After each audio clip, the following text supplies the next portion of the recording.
नमस्कार मित्रांनो, तर या ठिकाणी तुम्ही बघू शकता की आपण सी साईडला एंट्रीचं प्लॅनिंग केलं 51,200. आपण इथं बाईंग केला आहे. या ठिकाणी तुम्ही बघू शकता की आपण 53ला इथे या ठिकाणी बाईंग केलाय.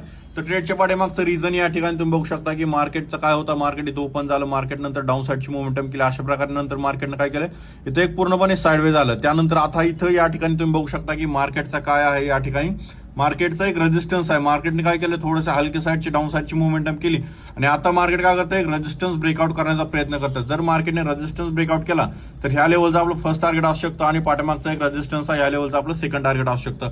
तर बघूया मार्केट कशा प्रकारे मुवमेंटम करते. ठीक आहे, या ठिकाणी तुम्ही बघू शकता की आपण इथं एंट्रीचं प्लॅनिंग केलं होतं. तेव्हापासून काय झालं, आपलं प्रॉफिट इथं वाढलं होतं. बट आपण काय केलं, थोडीशी होल्डिंग कॅपॅसिटी आपण वाढवली. त्यामुळे काय झालं, पूर्णपणे मार्केट या ठिकाणी साईडवे झालं. तर साईडवे मार्केटमध्ये तुम्हाला पण माहित आहे की काय होतं ती या ठिकाणी तुम्ही बघू शकता. काय झालंय, आपला 8 ते 9 हजाराच्या अराउंड इथं लॉस चालू आहे. तर या ठिकाणी त्याचा रिझल्ट बघू शकता.